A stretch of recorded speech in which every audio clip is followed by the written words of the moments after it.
ভয় হয়ে গেলে মাইনা তুলতে হবে আর ক্যালসিয়াম খাইতে হবে। ক্যালসিয়াম দিয়ে দিচ্ছি, ক্যালসিয়াম খান। আপনার কি সমস্যা? হার্টের সমস্যা। আপনার বাড়ি কোন জায়গায়? কাছে এখানে কাছে? নদীর পানি ঢুকছিল নাকি আপনার বাড়িতে?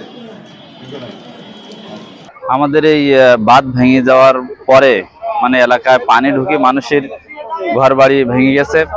এরপরে সেনাবাহিনী এসে সেই বাঁধ আর কি নির্মাণ হয়েছে, পানি লোকালয়ে ঢুকছে না, কিন্তু আগে যে পানি ঢুকছিল তার ফলে মানুষের ঘর বাড়ি ভেঙে যায়।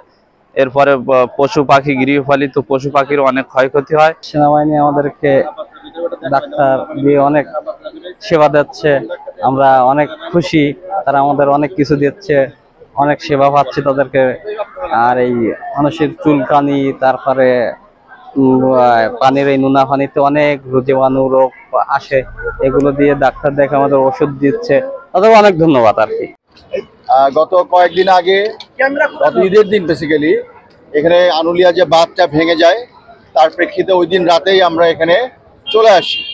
এসে যে বেসামরিক প্রশাসন যারা আছে, পানি উন্নয়ন বোর্ডের লোক যারা আছে, তাদের সবার সাথে একসাথে করে আমরা কাজ করি।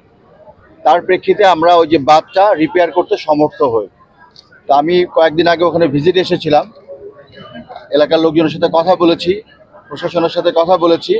তার প্রেক্ষিতে একটা দাবি ছিল যে এখানে অনেক পানিবাহিত রোগ বা অন্যান্য রোগবালাইতে লোকজন সাফার করছে, যার প্রেক্ষিতে আমি কথা দিয়েছিলাম যে আমরা সেনা সদরের অনুমতিক্রমে আমরা অচিরেই একটা মেডিকেল ক্যাম্পেইন করব, একটা ক্যাম্প করব।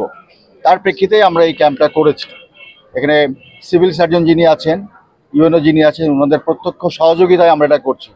সিভিল সার্জন অফিস থেকে আমাদের অনেক ওষুধ দিয়ে সহায়তা করা হয়েছে, ডক্টরদের সহায়তা করা হয়েছে। এটা একটা সম্মিলিত প্রয়াস, যেখানে আমরা মানুষের সাহায্যে এগিয়ে এসেছি।